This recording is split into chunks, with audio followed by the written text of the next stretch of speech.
Good morning, everybody. Good morning. No, Sorry we're late. I thought I'd already clicked the button, but I guess we hadn't. We're just talking to Steve. He's you in have to click Sacramento getting ready everything to go to bed.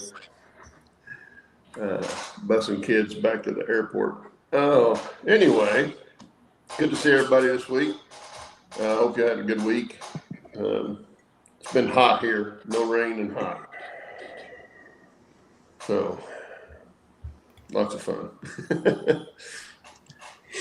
But anyway, Jerry, why don't you tell us who's here? Okay. Good morning. Bernard C., Trainerman, DES Media Productions, Gerald Stewart, Grandpa Rails, Ray Bertelstein, Rob T. Man, Scott Baker, Wigwag. I saw a couple other people. Randy Doman, I saw him come in. I think that's it. I mean, not too many people. Sparky is live, so maybe a lot of people are over there watching Sparky paint. Oh, there you go. Watching paint dry. Yeah, John Dawson. I don't know if he's still here, but Path Valley, I don't know if he's still here. I think that's about it. That's enough. Yeah, if I missed you, hello. Good morning. It's summertime. It's summertime. It's going to be fewer people here. People out doing stuff. Yeah, I guess so. Yeah. Well, vacation time and Yeah, it's still early though. But anyway, well, hope everybody's doing well. Dennis is sick. Yeah. So, protect yourself. Don't stand too close to your screen. You might catch it. He sounds pretty nasty. Yeah, see? How's everybody doing? Steve 87, Kyle. How's everybody doing? What's everybody up to today? What are the crowns for? I don't know what that crown stuff is. It's the people who started doing for some reason. Yeah, it's the top 3 people of engagement. I think if you the ones that can't keep their mouth shut or their typewriter still or something. I'm not sure how exactly it works, but yeah, you get experience for commenting, I think.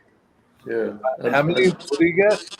Experience points. Oh yeah, okay. And what are those good for?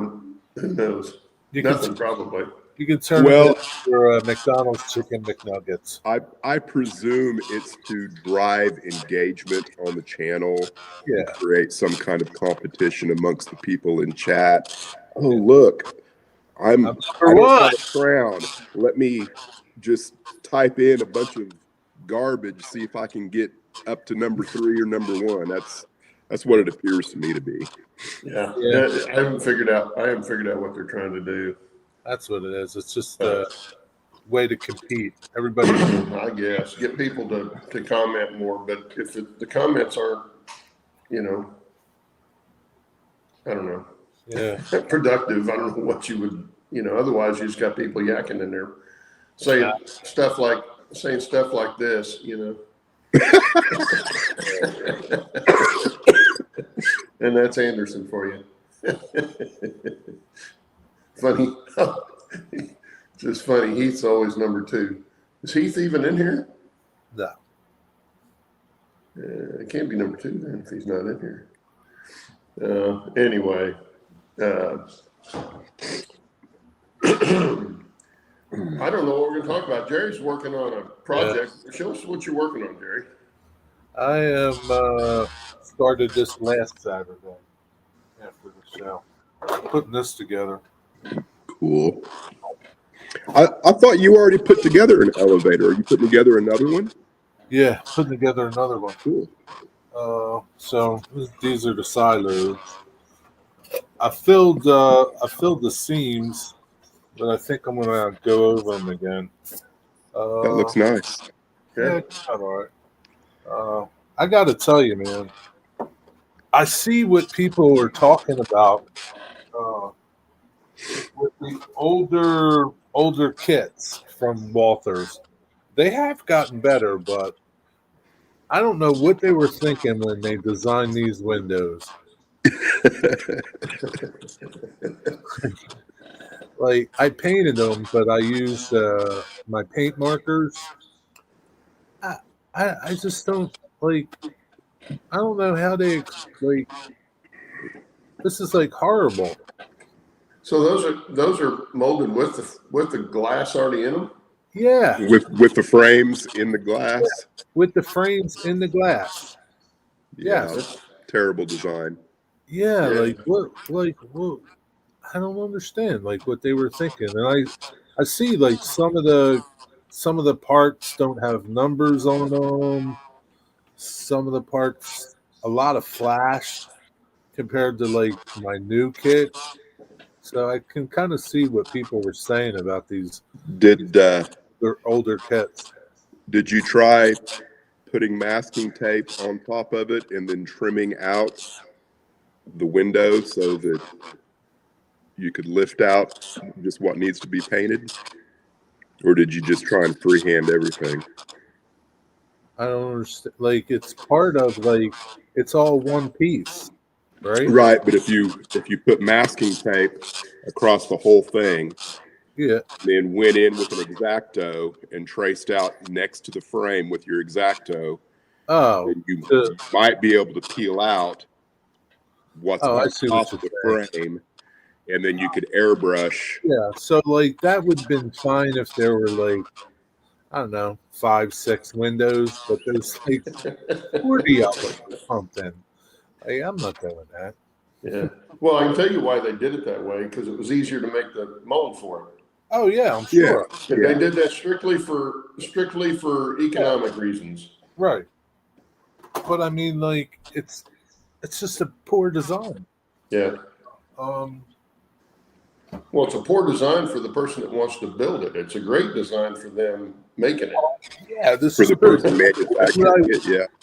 This isn't the color that I used, but what I wound up using is these AK real colors. These are really nice. Say that again. They have this little point, and that's what I used. I used one of these. I've used stuff like that before. They even make stain pins, Yeah, yeah, paint those, pins and stain pins. You can get it like So, Home Depot or something that are like that. so you think that it was quicker to go in oh and heck yeah, rather than putting yep, the hundred tape percent, and then cutting out and then just spray bombing everything all at once? yeah, 100%. This was so fast. Yeah, I mean, here's the thing, right? If you're shaky, no, that's not the way to do it. Like if there's quite a few guys I know that are shaky, so like they wouldn't be able to be Yeah. so steady with it. No, man, this took me like maybe 10 minutes and I put 3 coats. It didn't take no time. Yeah. And it would have taken you an hour just to cut out masking Yeah, it's like, on that oh, sheet. man, no, yeah. Well, and then the problem with masking, if you don't get a really good seal on the edge of it Yeah, against what you're painting, then it bleeds, yeah. and you got to do something I with mean, that. And so like what wound up happening was, you know, sometimes I moved a little bit and I got some paint on it, but I just took those little Tamiya brushes, uh, um, those little pointing Q-tips. You ever see them? The yeah, yeah, pointing Yeah. Q, The and really small ones that are kind of, yeah, they're tiny, right? yeah. Right. And I went in and just cleaned it up, and it just cleaned off. So yeah. no, it worked pretty good. Yeah, I don't know. Yeah, it's a lot easier when they do the frames separate and then you put the Yeah, coats like in it. compared to my other kit, it was so nice because I just sprayed all the frames on the sprue, Yep. right? The color that I really wanted them to be, and you know, cut them out. I don't think I've put together a Walters HO kit. I think I've done a couple of in-scale kits. I think they always had a two-piece window, the frame and then a huge chunk of glass that went in behind it. Yeah, I've not done a Walther's kit. Most of Walther's stuff is too modern for what I was wanting Right, to do. me too. So Yeah. that's why I like the Campbell's kits, because they were all more scaled to what I was wanting to model. Yeah. And then they can be really old buildings if you want them to, very easily. Right.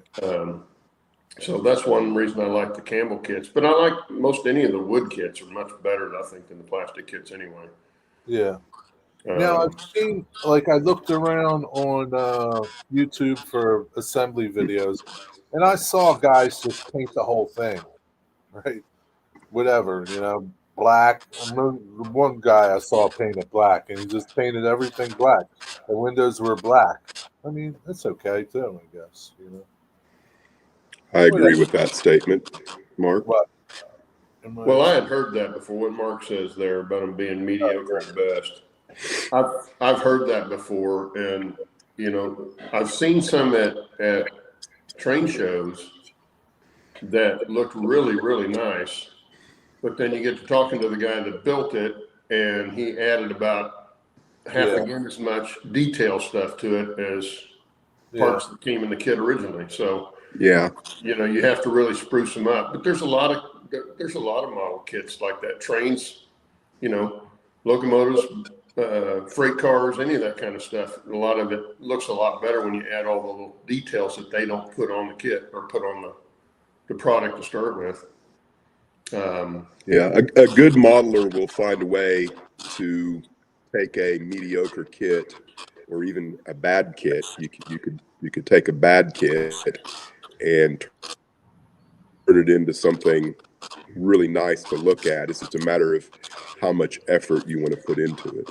Yeah, because there's a bunch of detail stuff in buildings or railroad stuff that you can add to. I mean, the caskets is drawing and white metal castings, everything else is strip wood. Yeah. I mean, Campbell's has some detail stuff in some of their kits, but a lot of times it's wood too. Yeah. Like they would have little square blocks of wood that were supposed to be crates, and of course then it's up to you to paint them to make them look like a crate. Or their barrels would be actual wood barrels. They just took a dowel and turned them, at which they make really good wooden barrels that way, especially if you're wanting to stain them instead of actually put paint on them. So, like, a Campbell's kit isn't like the best kit to build if it's your first kit. No. Yes.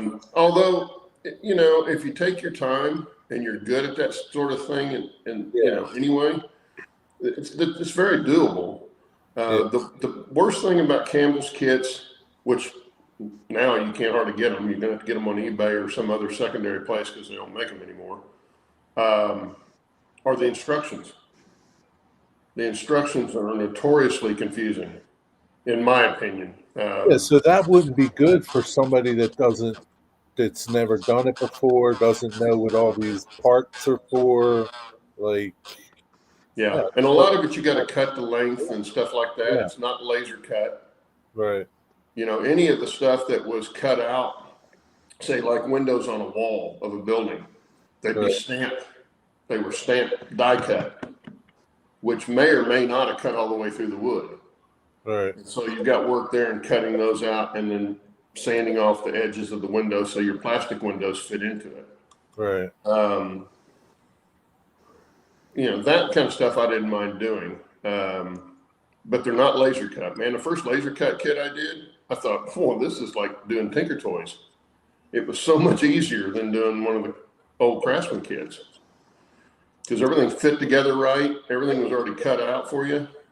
And all you had to do is paint it and glue it together. Highlight Steve 87's you pay for the details. The Campbell kit price versus the Walters kits are pretty large. I don't understand who's larger.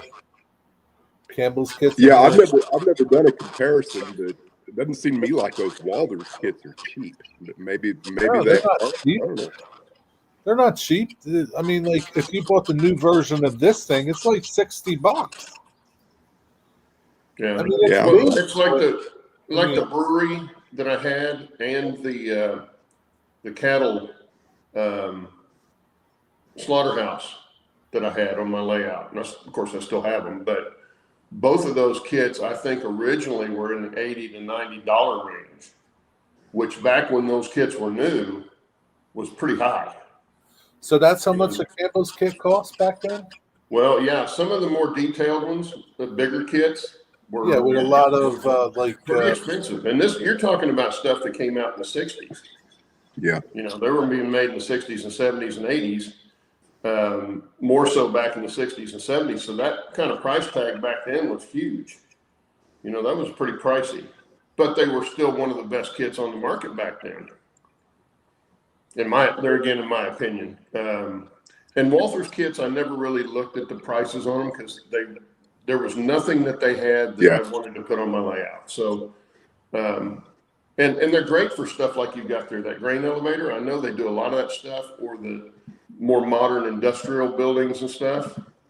They're great for that kind of stuff. But it wasn't what I was wanting to model, so I never looked at them. I don't think I've paid more So I than can't comment to that either. like at most. Maybe I've paid like $100 to $125 for a Campbell's kit, but most everything I've got has been in the $75 range, Yeah. which to me is, you know, a much better kit than a Walther's kit. Oh yeah. But you have to put time, a lot more energy and effort into building it than you would a Walther's kit. Yeah. And, you know, most of what I bought, well, all of the Campbell kits I bought were off eBay. You know, I just look around until I found one I liked, and then would start comparing prices between people that had them on there, the same kit on there, and then you got to hope you get the full kit. Because I did get one, it was supposed to be one of their smaller kits that had a couple of little tiny buildings in it, right?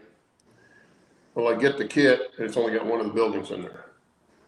Of course, they didn't bother to tell me that, but, you know, but I didn't pay much for it either, so it wasn't a big deal. But that's the only bad thing about eBay is you got to kind of watch that. I mean, that's pretty much, I mean, yeah, a new railroader needs a big budget. I mean, but that's pretty much with everything in the hobby.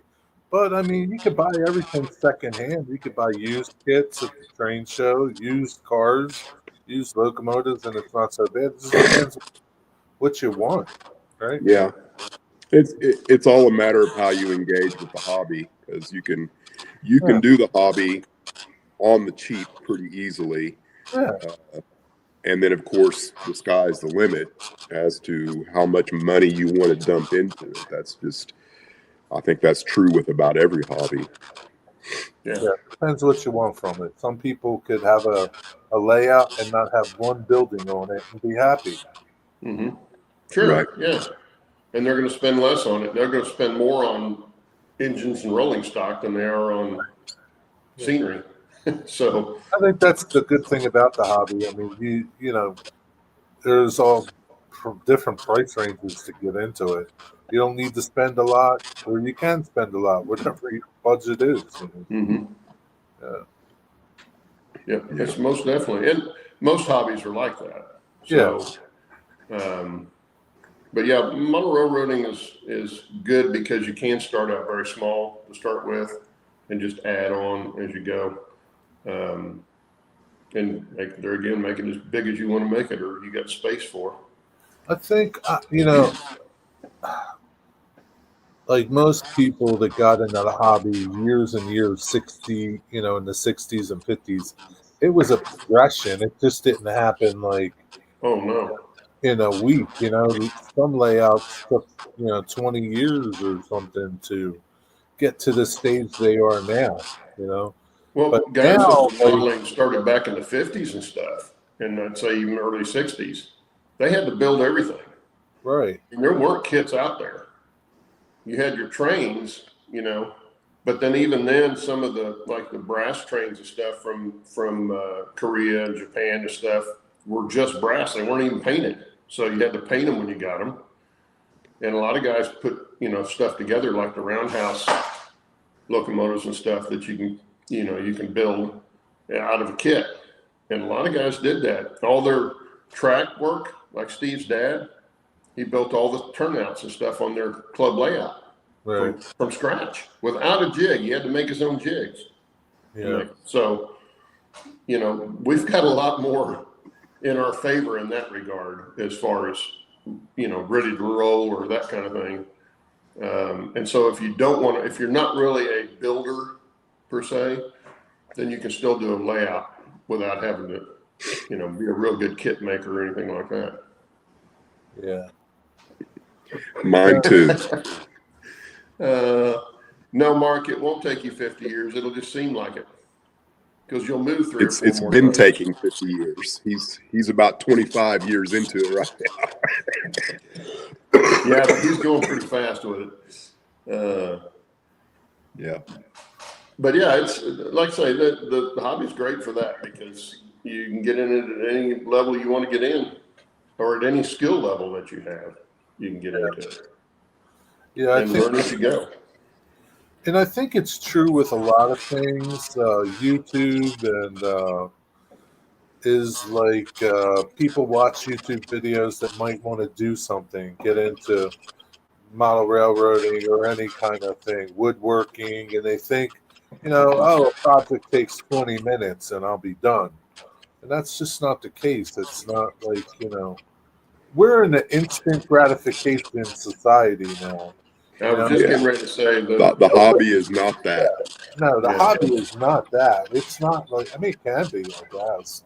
If you go buy some layout, take it home. If you're into snap track. But it's like, it's just, it takes a while to do things. It's not instantaneous. Well, there again, it's not the end product. It's the journey getting there.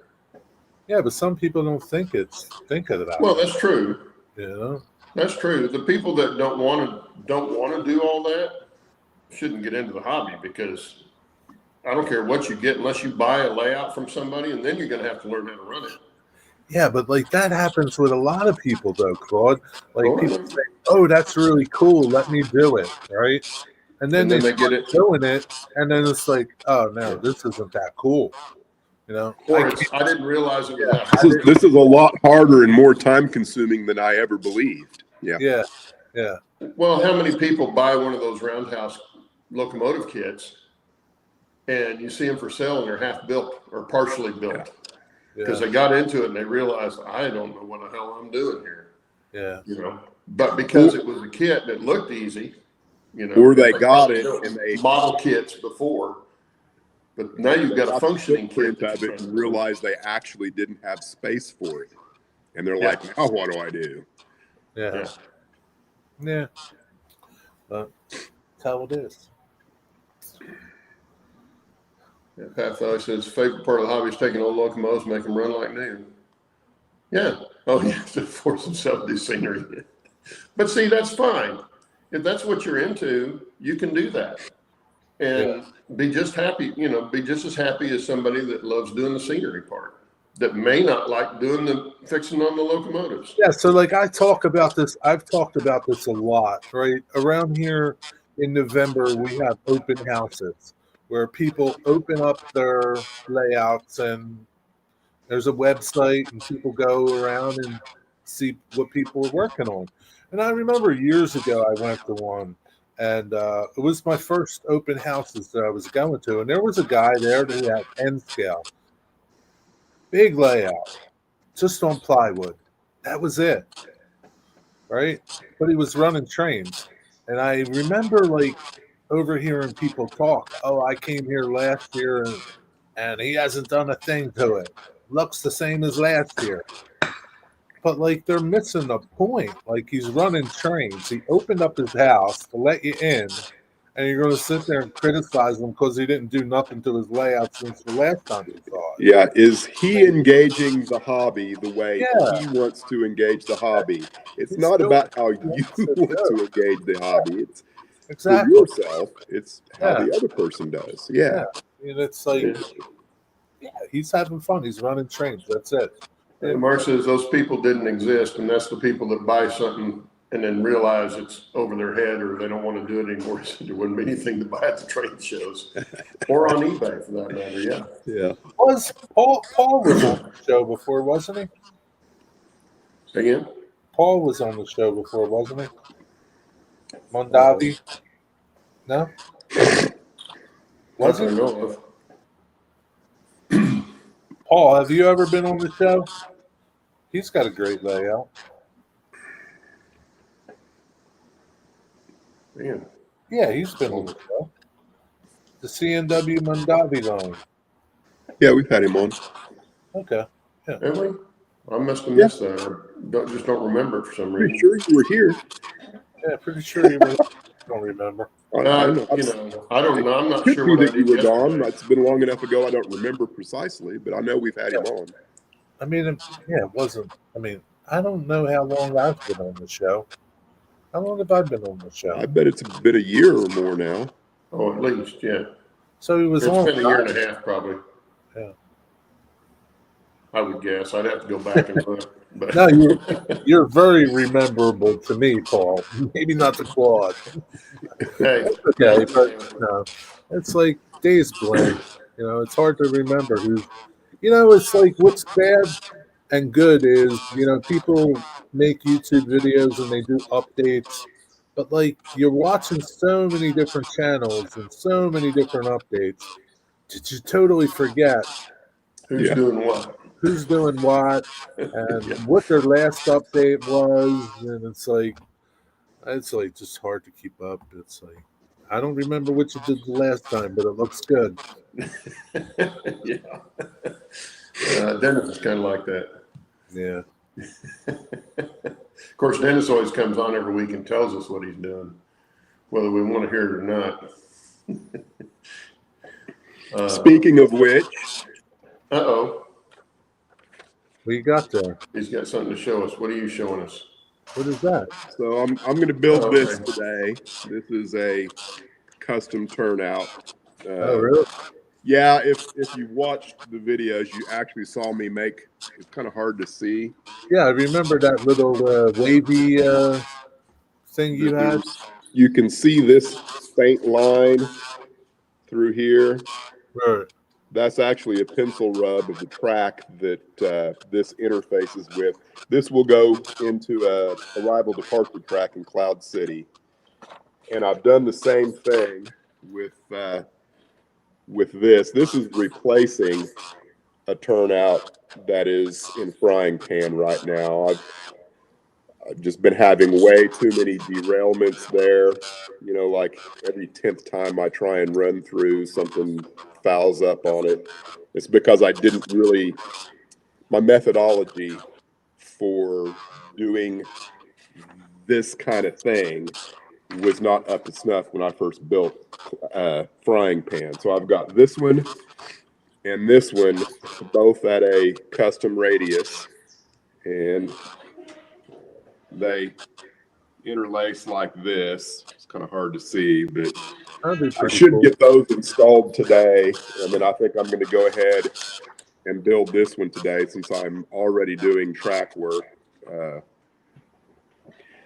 That's one of the nice things about building your own turnouts and stuff is you can do that kind of thing. And you know, I've done it, and yeah, like this one, this radius here. I don't know what radius that is, but I just, you know, the frog. It's a number 8 frog, but the radius going out of the number 8 is probably a 20-inch radius. I can't remember exactly, but I don't know what the radius is. It's just a pencil rub, right? You know, so therefore you match the pencil rub, and then you use your gauges and make sure that everything's the same. And if you actually bend your track, your rail ahead of time before you do any of the cutting, any of the filing, then they lay in almost exactly where they need to go. Yeah, that sounds pretty interesting. Yeah, you know, I'm working on a video. If I get these two placed in today, that video will drop this Thursday. Very And cool. hopefully I can get this done today, and then I'm going to spend all day tomorrow working on the bridge if things work out right. Excuse me. Unless I decide to sleep instead. Yeah, there you go. Because You're making me tired I'm now. hurting. Maybe you could take a nap to energize. But it's fun for me to see different YouTube channels that are building their own turnouts and doing some interesting track work with it. Yeah, like Jason. Jason's got this crazy little setup. Yeah, that you talking about Jason's? Yeah. Yeah, that's going to be a real nice. Yeah. Yeah, and and you can't go buy that somewhere unless you buy it from somebody that makes them. Individual that makes them, because no companies are making that stuff. They're not going to sell enough of it. But and it's probably not going to be a number 6 or whatever. Yeah. Whatever you want it to be. Yeah. All right. Yeah. So what are we talking about? I don't know. I think they're talking about railroad mergers.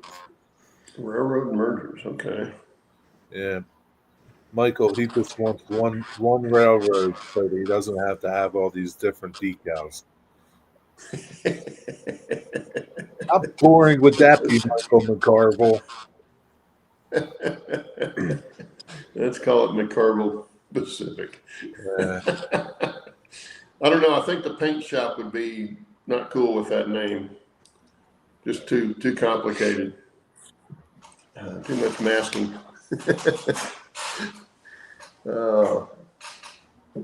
Well, so that's what you guys have been doing, and you don't have any more on your bridge, do you? No, I mean I believe I'm ready to glue the girders on. I'm ready to glue these on, and then figure out what else I need to do with the bents. Yeah. Are you making it any longer than you had it? I'm indecisive. If I make it longer to add 2 more bents, then I'll have to buy another kit to get more girders, or find a way to add to the end that maybe is scratch built. And that's one of the reasons why I kind of switched modes into doing something else, because I need to think about what it is I want to do or what I could do and what's going to satisfy me. Sometimes I just need a long time to think about something before I go into action on it. And that's what's going on there. Maybe you'll come up with a solution during your away time permit. Right. Yeah. Well, you I mean, probably do for like sure, I I can glue these on and then put it back up there and look at it.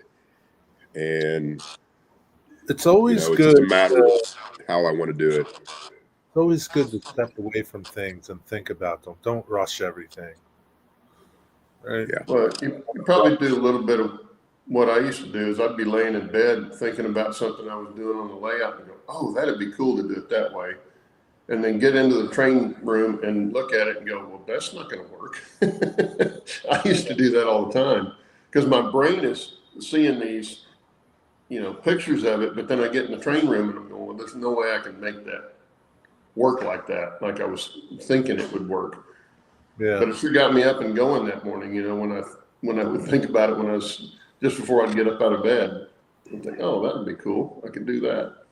And then get in there and there goes my day because I can't do it. Now you got to think of something else. Dennis, what are you gluing those things onto? Your masonite? Yeah. What will you use to attach it? The plan is to use CA initially, and then wick in the matte medium all around where the CA is. That seems to be, from watching Boomer, that works very well. And I can't complain about anything I've used the matte medium for is glue. The stuff is tough. It's tough and flexible. And I think that's what you need, is something that is both tough and flexible. Yeah. I Steve's think got I mentioned a it good idea there too, Dennis, about adding a wood trestle at the ends going into your abutments over to the belt. That can be done. That would be prototypical in a lot of places. Yeah.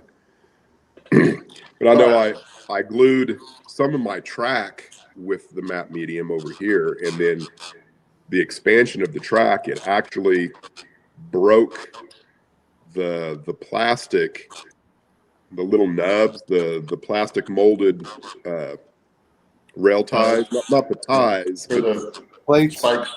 The spikes. Yeah, it broke the spikes out, but the ties stayed very secure. So it works very well as a glue. Yeah, I started gluing down part of my track with when I moved stuff for my silos.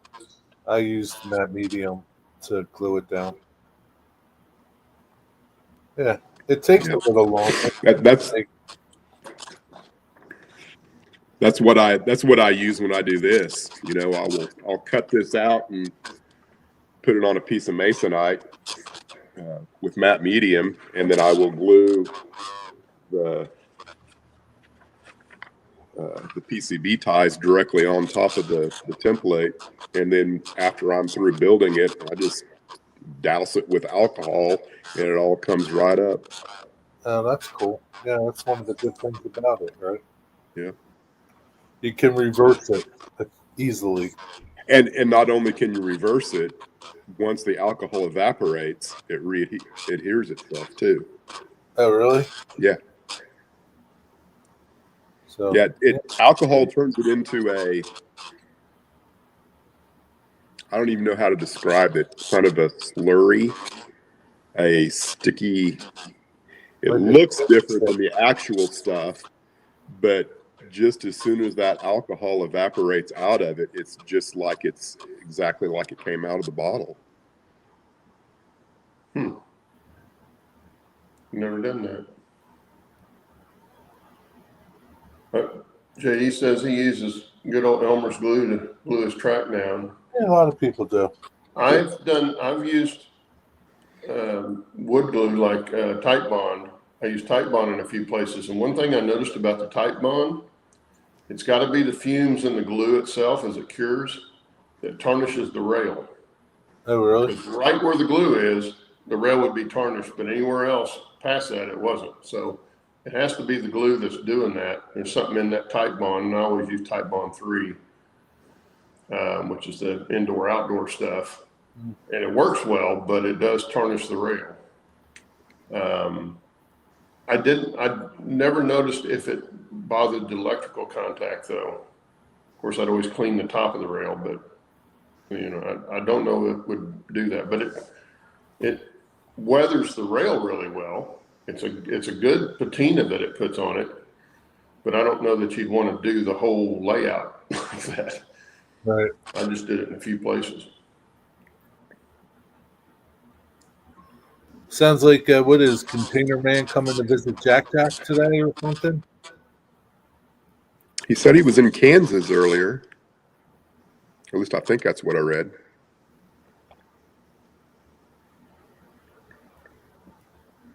Oh, here's a go. Half Valley says he has Fast Tracks jig to build his NN3 turnouts. Oh my goodness. What is that NN3? That's N-scale narrow gauge. Be N-scale, narrow gauge, 3 foot, I presume. Yeah. It'd be the same. 3 foot narrow gauge. If I understand right, that'd be the same thing I'm doing, only in N-scale. He says he can't imagine doing dual gauge N-scale without him. I can't imagine doing narrow gauge N-scale to start with. That is tiny. HO narrow gauge was small enough for me. Who makes that stuff? Who makes like rolling stock and locomotives and things? There, I think, is a little bit out there. I don't know who has it because I don't do it, but I know Shannon was doing some of that. Yeah. And Okay, here we go. Use a Z scale track, and LED, and N3 with microtrains cars. Okay. Yeah, so you'd be using Z-scale mechanisms, I presume, and Yeah. creating the prototypes you need. Yeah, because Probably Shannon had definitely a scratch builder's scale. Yeah, Shannon had I thought a steam locomotive in NN3, and I thought he built that. Seems like it was a kit. Yeah, I think there are some brass kits out there that can build. But man, that's getting down tiny. Why would you torture yourself that bad? That's Well, like I don't know. torture. Because there were times when I was trying to build a three-way turnout, and Dennis knows what I'm talking about with the three-way turnout and N scale. HLN3 scale. That's not an easy turnout to build and get it to run right. Definitely the most difficult turnout I have on my layout, without a doubt. Yeah, the N scale or the HO scale version of especially if you have a variety of equipment running through it. Yeah. Public locomotive works have almost everything you need for inventory. Huh. So this would have been like older, like 1880s, 1800 era railroading. Yeah. Well, I think 1880s prototypes were the Denver and Rio Grande, which I think the K27 came out in the late 1880s, if I remember right, and the K37 I think was produced in 1928, give or take. Yeah. So, I think the 27s were a little bit later than that, but like maybe 1910. Yeah, somewhere in there. I think when the first ones of those came out, but yeah, it was mainly back when you had steam first of all, and of course it's made for tight radiuses and steep climbs, right? To get in and small drivers. Yeah, it was a gauge of convenience.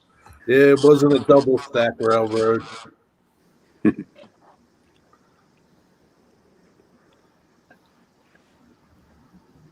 Yeah, all the way up to the 50s. Yeah, quit that, Dennis. Not.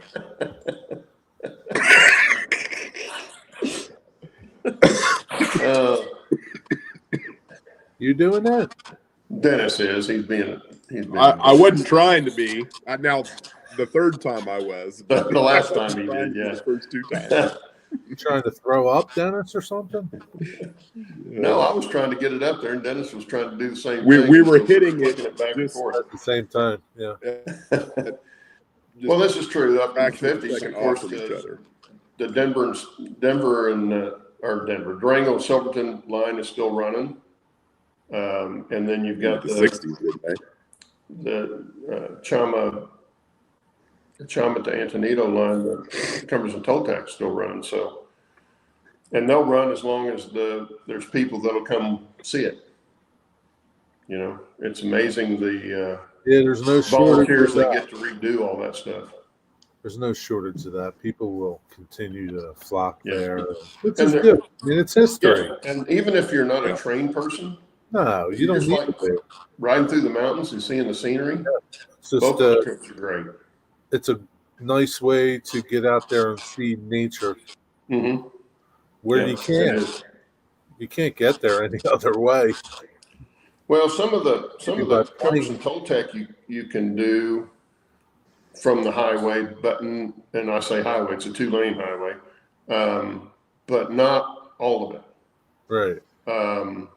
Some of the best parts of it you can't see from the road. Right. So you really got to do it. Yeah, Mike says the Georgetown Loop still runs. Or they're adding track to Como. Oh, more. Yeah, more. I think I knew that they redid the turntable at Como, and we're adding some track there. It'd be interesting to see how much they put down for that, because that's not probably a cheap endeavor anymore.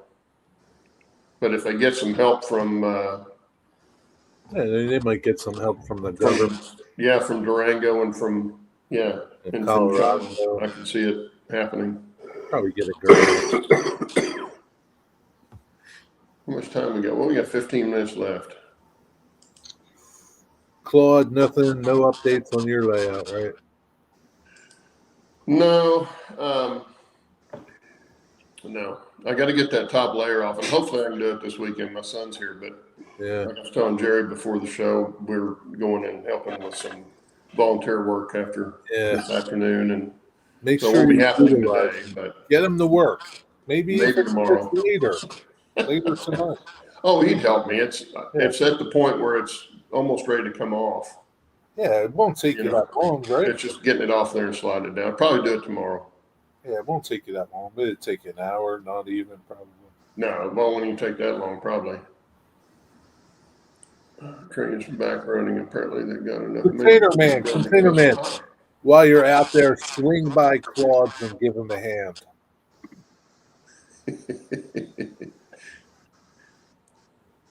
Yeah, I knew they were going to restore the hotel, Mike. I had heard that a couple of years ago. And then when I went out with my good friend and my son out to ride the narrow gauge, we stopped by Como hoping to, look at the roundhouse and stuff. Of course, all that's on private property, which is really kind of odd.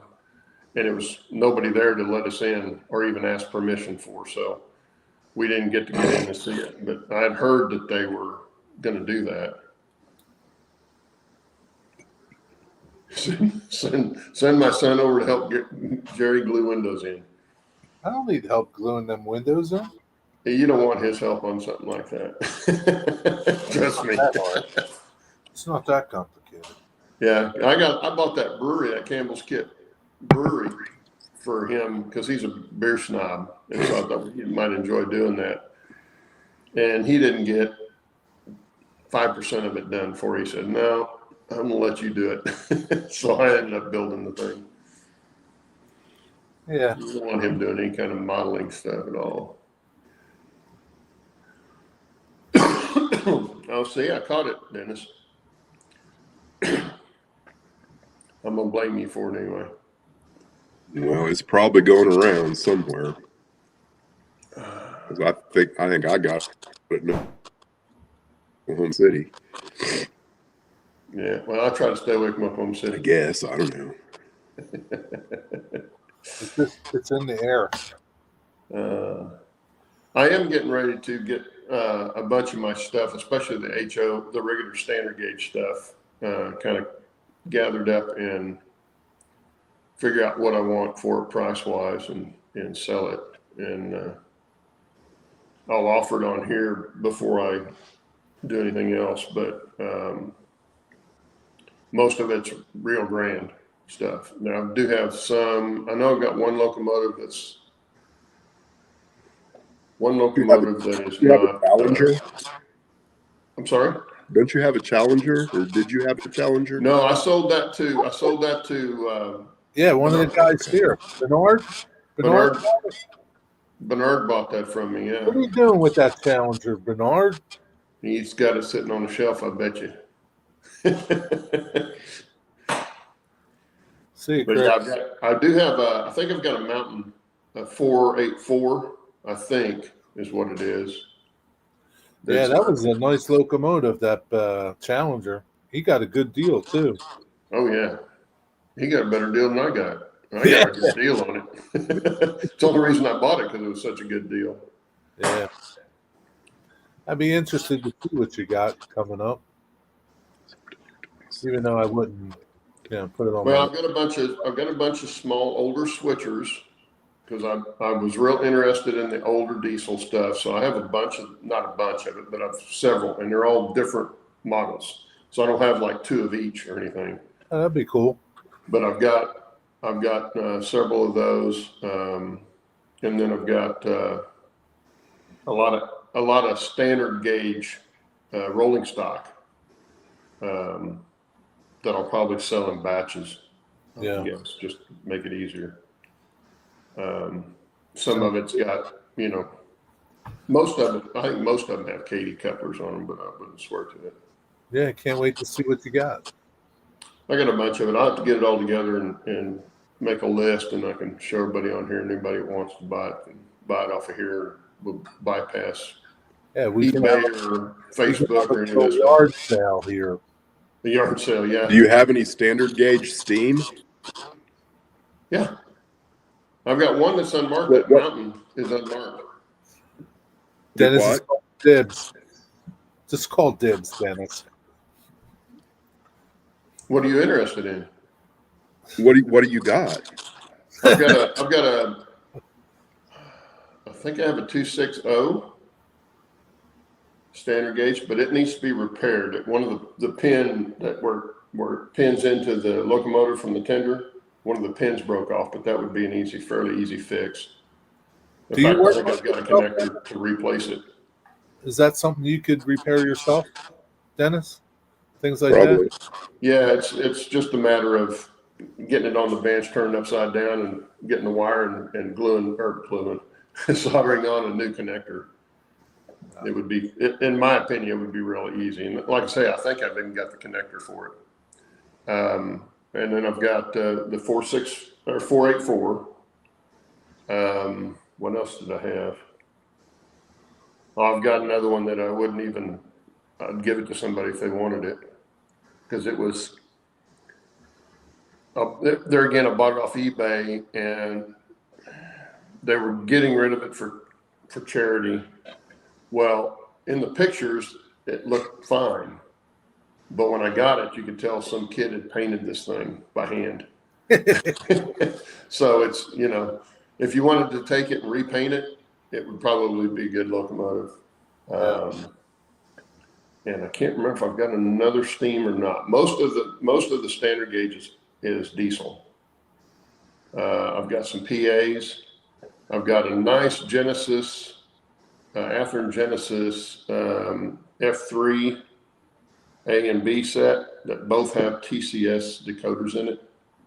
Rio Grande. I'm sorry? Rio Grande. Rio Grande, yeah, they're painted Rio Grande. Yellow? Yeah. Cool. Yeah, they're the gold. Not the 4 stripe though. They're the I think it was the newer stripe on it, the single silver stripe with the black piping. And then I've got some Rio Grande freight stuff.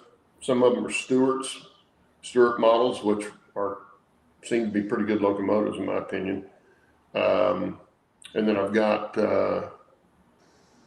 some Burlington CB&Q gray freight F units. So Mark might be interested in those. Yeah. But anyway, I got those. And the reason I got those, and I think I have a Western Pacific one too, because what I was going to do is kind of have a combination lash ups, for a California Zephyr kind of setup, because those 3 railroads ran the California Zephyr back in the day. Yeah, I get my wife to make cookies. That'd be a good idea. It'd be a reason to make her do it. Yeah, I'll have to get all that together and get pictures and all that stuff so I can show you guys what it is. Yeah. If you're interested in any of that stuff, we can do that on one of the shows. Yeah, sounds good. Yeah, Mark, they're diesels, but they're early diesels, so they would fit. And I heard you're putting diesels on your layout anyway. So suck it up, man. What is he against diesels over there? Well, Mark's he was mainly steam. Yeah. Steam is where it's at. He had some diesels on there, though. I know that. On my smaller steam engine, which, Gerald, remind me which one that was. The 260? I think it's 260. It's either a 260 or a 262. I think it's 260, though. Was that the one I offered you a chance on? He has a few SD9s and 7s. Okay. Hey, you'll be okay then. Yeah. He could use some of the small switchers I've got. Of course, they're Rio Grande, but the CB&Qs are F units. Some of them are F units. They're the freight unit, the gray ones. I wasn't sure what I had. Okay. Well, that goes, Gerald. I'll give you first shot at it. But like I say, if it's the one I'm thinking of, it's the pin's broken on it, but it had to be fixed, which should be easy to do.